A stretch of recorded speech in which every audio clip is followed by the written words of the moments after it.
일단 저는 이제 여기까지 좀 떠들 만큼 떠들었으니까 혹시 뭐 질문 있으신 분, 뭐 하시고 싶은 말씀 있으시면 뭐 하셔도 좋습니다. 그래서 답변 드리고. 그 1월 1일 일일부터 네, 의료화가 시작이 되면 네, 건당 4번 이제 그 분석법에서는 1회씩 무료 확인을 할 수 있다는 얘기예요. 그렇죠. 그러니까 모든 사건에 대해서 그래서 50억 값어치가 있다고 하지 않았습니까? 그리고 또 한 가지 궁금한 게 예, 지금 올 12월 안에 네, 반드시 한번 이렇게 매스컴에 한번 타셔야 된다고 말씀을 하셨는데 그래야죠, 당연히. 그럴 만한 이유를 좀 들을 수 있을까요? 그거는 사업 그 모든 사업에 대해서 당연한 거 아니겠나요? 예, 그거는 이게 그러니까 사업이라는 것과 이제 좀 이 사업에서 사실 사업이란 게 뭐냐? 사업은 자금이 사업이에요. 딴 거 없어요. 그 대표이사가 하는 일은 그동안은 제가 준비를 하면서 이런 뭐 이렇게 실무적으로 인공지능을 만드네 뭐 하면서 그냥 팬티바람으로 그냥 그 컴퓨터 두드리면서 해왔을지는 몰라도 해왔지만은 앞으로는 저거를 시간이 이제 없죠. 저는 앞으로는 회사에 돈 갖다 박는 그리고 회사에 돈 끌어다니는 이게 제 할 일입니다. 예. 그러려면 돈은 어디서 오느냐? 홍보에서 오는 거고, 광고에서 오는 거고, 이슈에서 오는 거고. 그러니까 이건 옛날에 제가 그 뮤리치라는 회사 그거 하면서 이제 나중에 결국은 검사 약 올리다가 이제 망해 가긴 했는데 그때도 그 하는 일이 전부 그거예요. 전부 자금하러 다니는 일 그거였었죠. 예, 하여간에 앞으로 홍보는 어, 자금은 그래서 대표이사는 자금하러 다니는 사람이고 경리부장이죠. 대표이사가 뭐 딴 게 아니에요. 경리부장이 그 회사의 경리부장이 이제 대표이사인데 그러면 이제 그 가장 여러 가지 방법이 있지만 누구는 뭐 연초를 타고 부정부패를 통해서 자금을 끌어들이기도 하고 누구는 뭐 은행을 뭐 어떻게 하고 뭐 하기도 하고 하지만 저는 주로 대중 상대합니다. 옛날서부터 옛날에 제가 성공을 한 것은 명동 사채 시장에서 우연히 저한테 찾아와서 오늘 있는데 오늘 갑자기 찾아와서 주식 한 5억 원어치 달라고 그러더라고요. 그리고서 문방구 주권 문방구에서 그럼 주식 사오라고 해갖고 주권 사오라고 했고 해서 줬어요. 한 요만큼. 그리고서 그 주식이 그냥 제주도에도 가고 캐나다에도 가고 막 그러더라고요. 캐나다에서 막 전화가 와요. 그래서 야 명동 사채 시장이라는 곳이 이렇게 파워가 엄청나구나. 전 세계에 다 별로 한국에서 그때 이름도 없이 깔짝깔짝 막 숨이 넘어갈 그러니까 상태가 안 좋은 그런 건데도 명동 사채 시장에서 한번 그 딱 찍어보고 뭐가 될 것 같다 해서 한번 베팅을 하면은 그걸로 그냥 그 회사 그냥 뜨는 거예요. 딴 거 없어요. 예. 예, 그런 경험이 있고 해서 저는 그 외에도 저는 좀 대중 상대로 해서 예, 자금 활동은 이제 그런 쪽으로 이제 합니다.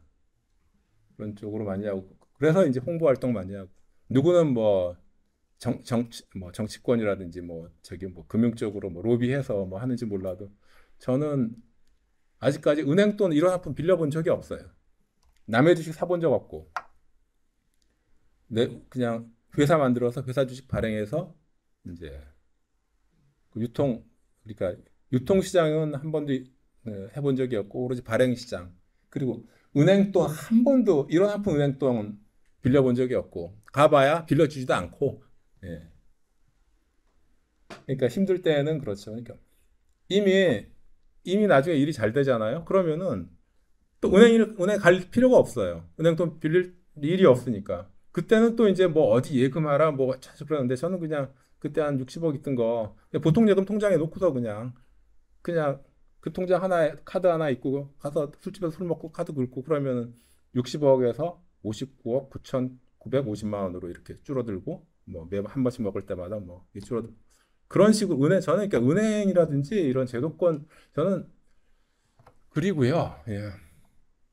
이거는 이제 혹시 사업이라는 데에 대해서 이제 어느 정도 관심이 있으시면 저의 사업 경험을 그렇지만 실은 다른 데도 다 마찬가지인 게 딱 요 타이밍이 돈 버는 타이밍이에요.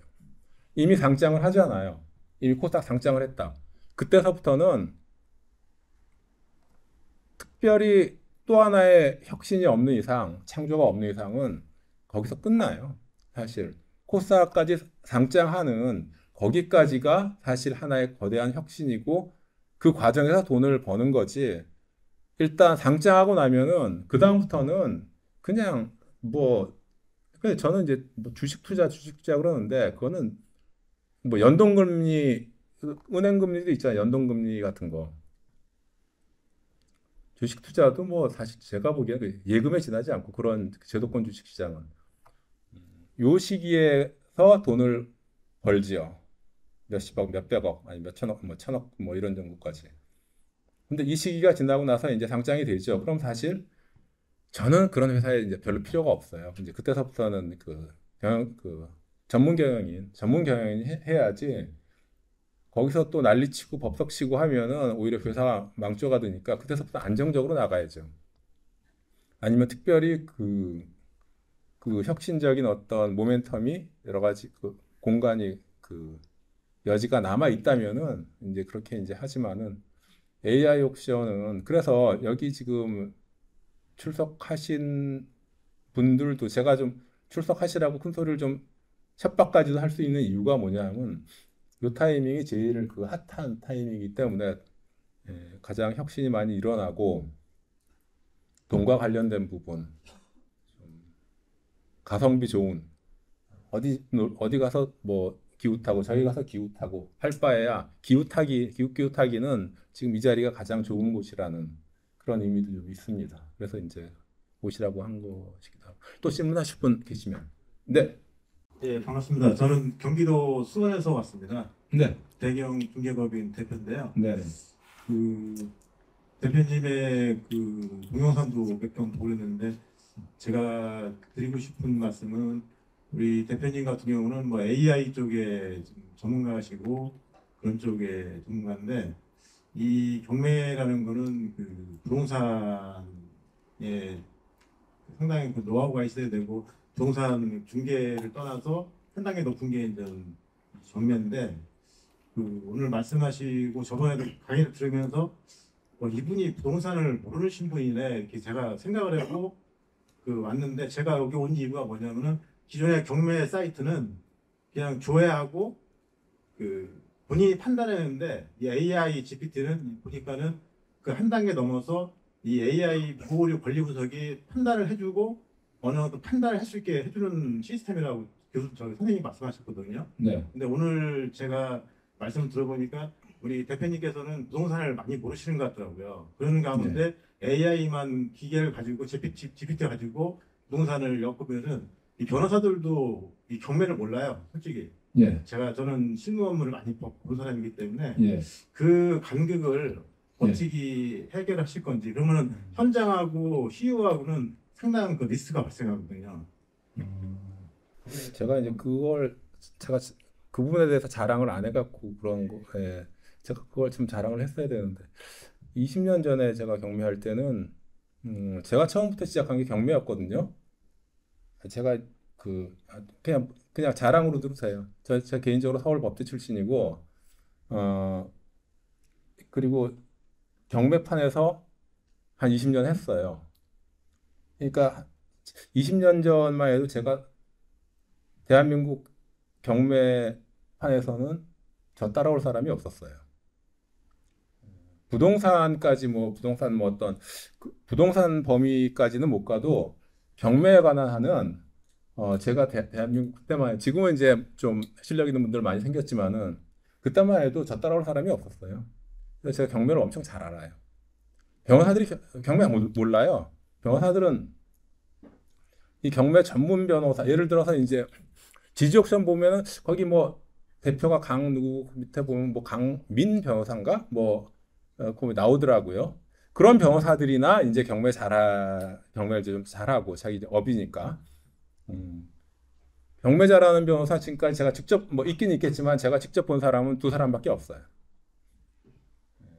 그리고 다들 이번에 검수자를 3명 뽑았지만은 변호사 아니에요. 변호사 중에 뽑을 사람도 없어요.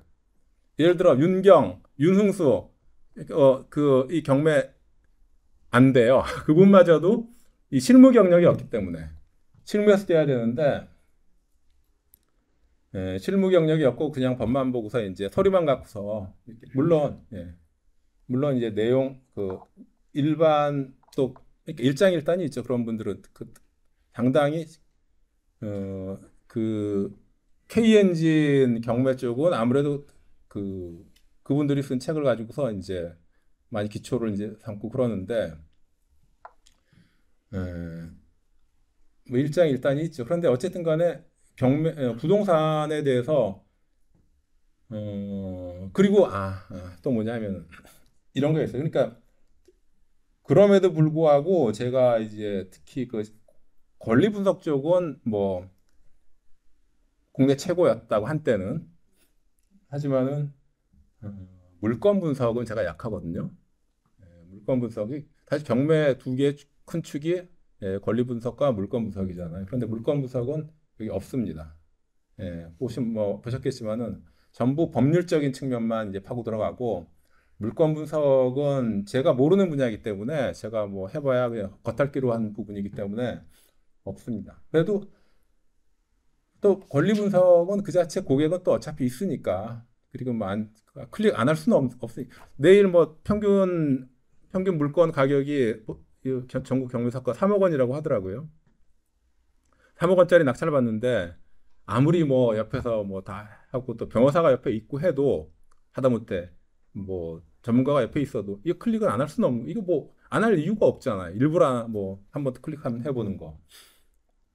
그래서 이제 그때 권리 분석에 대해서만 그러니까 이것도 권리 분석이지 않습니까? 뭐 경매 모든 분석이 아니라 권리 분석. 권리 분석은 당연히 제가 잘하죠. 그건 이제 별로 걱정하실 필요는 없을 것 같습니다. 또 질문하실 분? 말씀하십시오. 예, 저희는 수원에서 왔습니다. 네. 제가 한 3가지 정도만 여쭤보려고 그러는데요. 예. 지금 여기 지금 그 AI 옥션하고 지금 현재 기존에 많은 그 권리 분석을 해가지고 지금 배포되어 있는 업체들 있지 않습니까? 네. 거기에 봤을 때 경쟁력이라는 거 사실 보면 아까 이야기를 듣다 보니까 월 일반인들이 5만 원씩을 내고 클릭을 하는 거지 않습니까? 네. 근데 기존에 있는 사람들을 그쪽에 있는 사람들이 이쪽으로 넘어와야 되거든요. 중장기적으로는 홍보를 네. 해가지고 자 거기에 얼마만큼 경쟁력이 있는지 여부하고 또 두 번째는 지금 여기 보면은 전속점하고 일반점이 있는데 잠깐만요. 제가 좀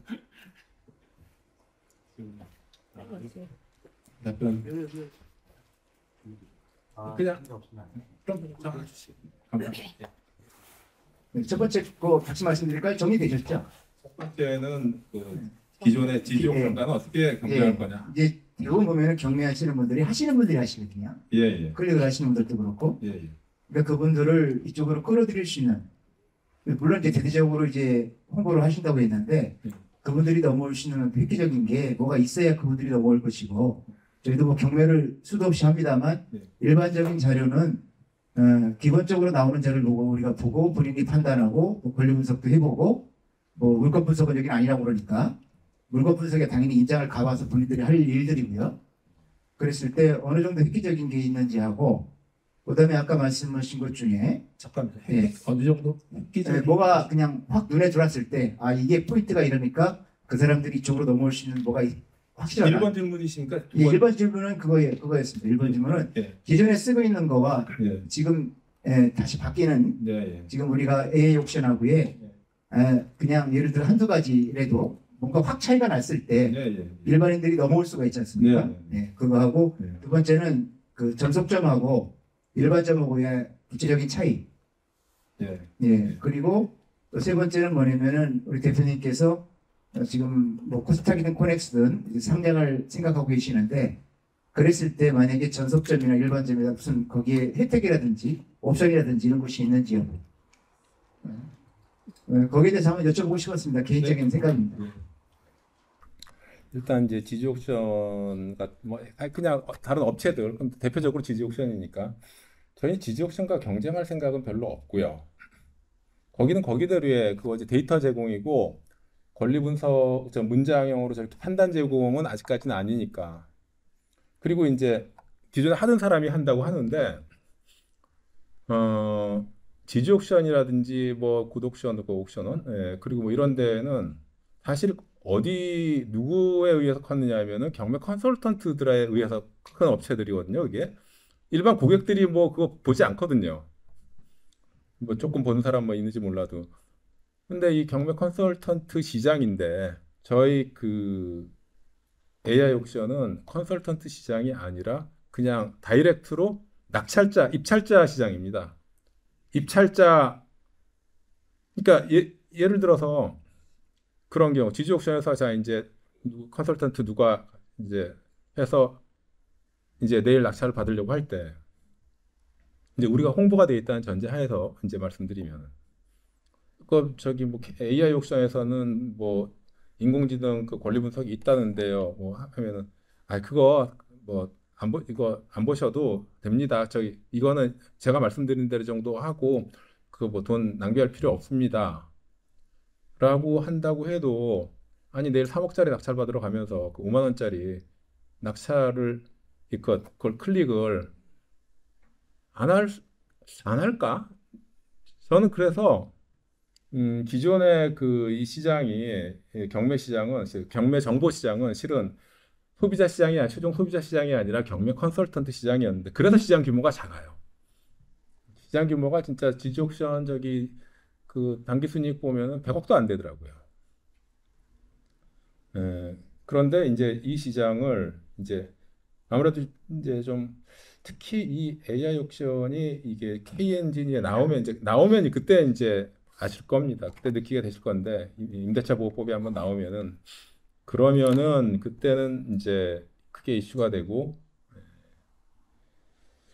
지금도 사실 뭐 5만 원인데 그러니까 시장이 달라. 그쪽 경매 컨설턴트를 우리 쪽으로 끌어올 생각 같은 거 별로 제가 해본 적이 없습니다. 그러니까 컨설턴트들이야 뭐 볼 필요가 없죠. 볼 필요가 없거나 그런데 자기 고객이 하는데 아, 여기 있으니까 오히려 여기도 자기의 판단이 옳다라는 걸 입증하기 위해서라도 클릭 안 할까요? 뭐 여기도 이렇게 되어 있네요. 그러니까 혹시 믿고 맡기십시오. 뭐 이렇게 이제 하지 않을까. 그러니까 그쪽이랑은 저 그다지 그런 문제를 별로 생각해 본 적은 없고요. 두 번째 이제 전속점과 일반점의 이제 차이인데 왜 전속점과 일반점이 구분이 되느냐 하면은 물론 성질상 구분이 되는 부분도 있는데 일단 이게 경매는 이게 지역성이 강하지 않습니까? 전국에 딱 60개 이제 제가 한 3년 전만 해도 59개였는데 이제 남양주 지원이 하나 생겨갖고 이제 60개 지원이 총 됐는데 이 지역 구분이 매우 중요하고 옛날에 제가 4년 전 그때 이제 공격 버전 저거 하나 가지고서 했다가 망신 당하면서 그때 그래도 처음에는 좀 이슈를 끌어서 지점이 한 15개 생겼어요. 전국 지점. 전국에 뭐 서울 중앙에서부터 뭐 대전에서부터 뭐 해갖고 한 15개 정도 했다가 나중에 떨어져 나간 사람도 있고 하지만은 이렇게 오류가 있냐 해갖고 순천 같으면은 순천한테 제가 욕을 진짜 많이 들어먹었는데 그 이제 AI 옥션 이제 인공지능 권리 분석 갖고 가면은 오히려 사람들이 이거 틀렸다 오류 있다 해갖고 창피해서 이거 들고 경매장 가기 무섭다면서 자기는 하면서 이제 탈퇴도 하고 그랬는데 일단 지역성이 강해요. 그래서 일단 그때는 일반점이 없었어요. 그때는 그냥 전국 60개 지점을 전제로 해서 그 전속점만을 갖다가 저희가 뽑았거든요. 그래서 그 전속점이 지금 한 10여 개 남아 있고 일단 그 전속점에게 우선권을 안 드릴 수도 없고 그리고 또 어쨌든 이 지역 기반에서 경매 컨설팅 하면서 그 지역의 어떤 지역 기반으로 일단 그 법원 경매 법원 관할 법원 안에 자기 사무실이 있단 말입니다. 자기 사무실이 있지 않으면은 주지를 않아요.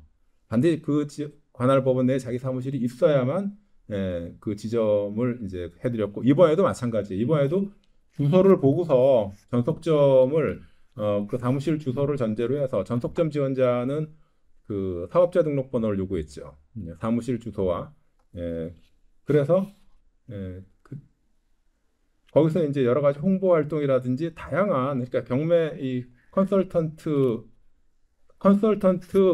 사업에 많이 이제 관여가 돼 있죠. 물론 저희는 컨설팅에서 발생하는 뭐 수입에 대해서는 저희가 그 터치 안 합니다. 터치 안 하고 그냥 다 가져가시면 되고 그럼에도 불구하고 다양한 그 것이 있고 전속점의 경우에는 그리고 제가 아는 모든 사업은 항상 좀 비정형적인 데가 있어요.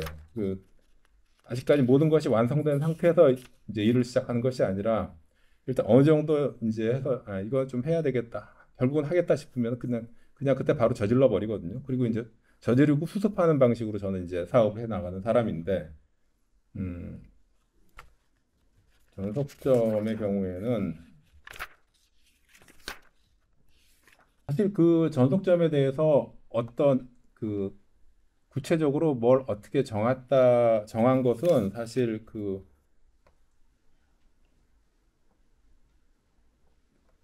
직하위 일반점 100곳 선정권 이거 되게 큰 거거든요.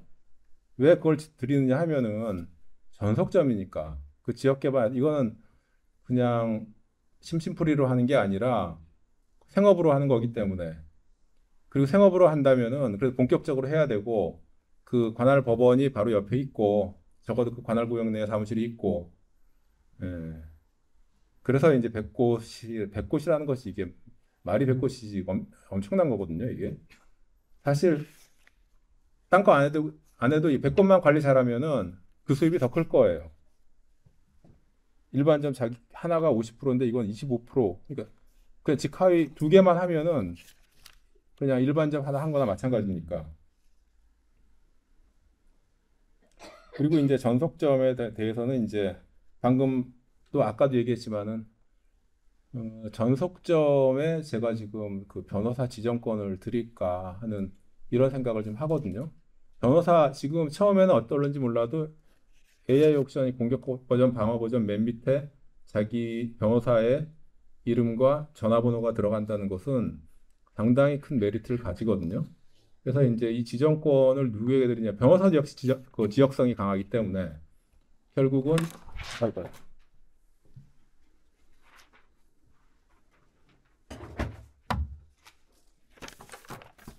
그렇고 그리고 또 앞으로도 모든 것이 지금 다 정해진 게 아니거든요. 일반점마저도 앞으로도 다양한 일들이 벌어질 텐데 지금 모든 것을 갖다가 제가 다 확정짓고 발표할 수는 없어요. 그 말을 갖다가 뭐 했다가 또 못 지키는 게 생기면 제가 그런 일이 간간히 좀 있어갖고 욕을 많이 들어먹는데 좀 이제 앞으로 나이 처먹었으니까 이제 그건 좀 안 해야 되겠고 그래서 이 여러 가지 전속점과의 새로운 일들이 많이 벌어질 거예요.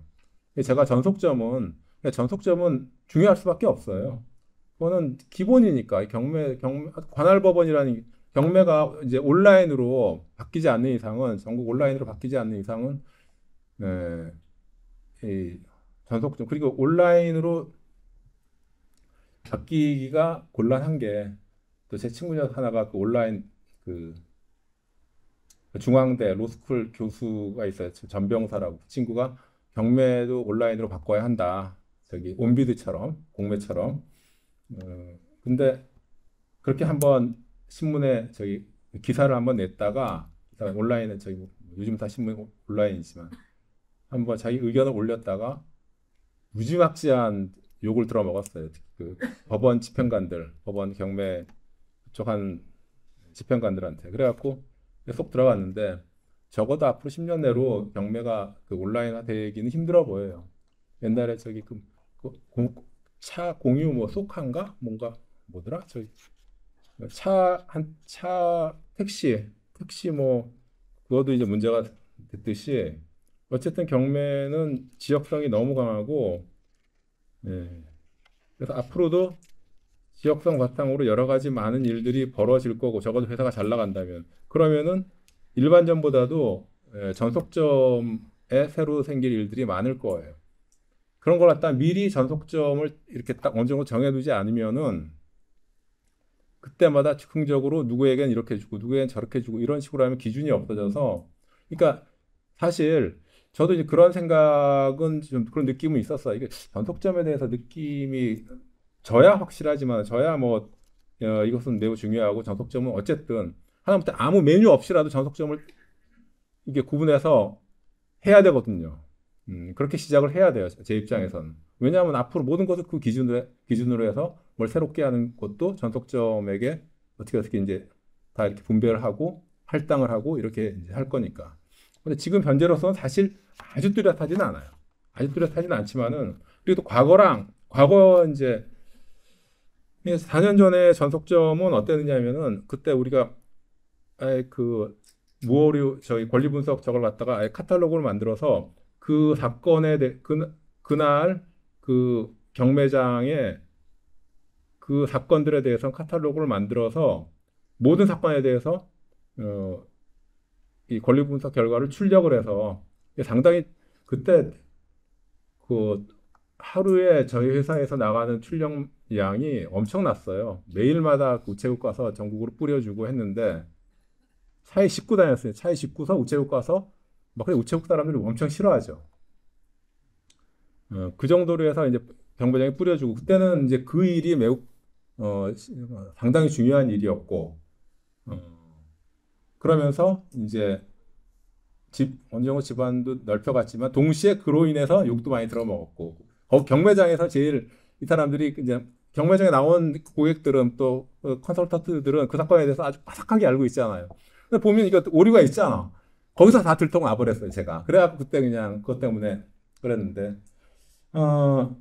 이번에는 이제 그런 건 없고 그냥 본사에서 저 그거 하나는 해줘요. 저기 그 한 페이지짜리 그 홍보용 팜플렛 같은 것을 이제 매일마다 정도 이제 갱신을 해서 이제 하는데 그 본인이 이게 출력하면 돼. 한 장 출력해서 이제 가서 뭐 나눠주면 그것도 의무도 아니고 이제는 옛날에는 그 의무성이 있었기 때문에 전속점이라는 게 절대적이었죠. 나가서 나눠주고 했어야 되는데 의무적으로. 근데 지금 이제 그게 이제 없어졌고 해서 좀 희미해졌는지는 몰라도 하지만 전속점은 희미해질 수가 없는 겁니다. 그러니까 일단 제가 좀 이 정도 말씀드렸으면 이제 된 것 같고 그리고 이제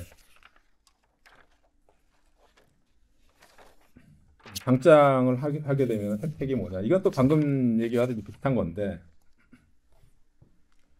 본점이 상장을 할 때 그 어디든 하다못해 뭐 주식을 증자를 할 때라든지 뭐 회사 같으면은 우리 사주 좋아 뭐 이런 거 있지 않습니까? 당연히 혜택이 있을 수밖에 없어요. 그리고 특히 이제 전속점에게 상장을 하는 경우에 특히 전속점 일반점 했을 때 전속점에 대해서 어떠한 그것을 드리느냐. 사실 그때 가봐야 모든 먹을거리들은 그때 가서 지금 물론 예상할 수 있는 것들은 뭐 우리 직원은 아니니까 우리 사주는 아닐지라도 어떤 단체화를 시켜서 사실 이 생각도 해봤어요. 사실 이번에 이제 일반점, 전속점 했을 때 어쨌든 지금 나오신 분들만 해도 뭐 이 정도 한 5, 60명 뭐 되시는 것 같은데 이것만 가지고서도 단체를 어떤 형식의 단체를 결성해서 이번에 뭐 상장이라든지 아니면 뭐 이쪽에 좀 그 힘이 되는 그러니까 나쁜 뜻이 아니라 이렇게 활용을 해볼까 하는 생각도 했는데 아직까지는 그런 단계는 아닌 것 같고 그런데 만약에 활용을 한다면 당연히 그에 상응하는 혜택이 가겠죠. 뭐 무상주 뭐 몇 주 이렇게 가면은 뭐 그게 뭐 그래도 한 돈 1,000만 원 안 되겠습니까? 1,000만 원, 50명이면은 그렇죠. 해봐야 뭐 50명이 1,000만 원 해봐야 5억밖에 안 되니까. 그런데 사실 이번 일 성사시키는 그것만 해주는 분한테도 10억을 드린다고 했잖아요. 그리고 실제로 업무에 실제로 뛰는 사람한테는 이제 예, 더 주게 되는 이 얘기는 뭐 이제 하기는 그렇고. 근데 그러니까 저희 AI 옥션 전속점이 특히 이제 그런 게 많을 텐데 회사와 이제 직결이 되니까 그러면은 그때 특히 지금이에요. 지금이 핫한 시기인데 지금이 이제 막 올라가고 있는 시기고 특히 이제 임대차 보호법 KNG 이제 나오면은 그거는 아마 언론에도 대대적으로 이제 보도가 될 겁니다. 그냥 보도 안 하려고 해도 보도가 될 거예요. 우리가 돈 들여 이제 홍보할 필요도 없을 것 같고 그러면서 이제 그 기존 시점들이 어떠한 이제 혜택을 입게 될지는 혜택을 입을 건 분명해요. 뭐 그것만 말씀드릴게요. 근데 뭐 어떤 방식으로 어떤 형태로 한 건 그런 것까지 구체적으로는 말씀 못 드리겠습니다.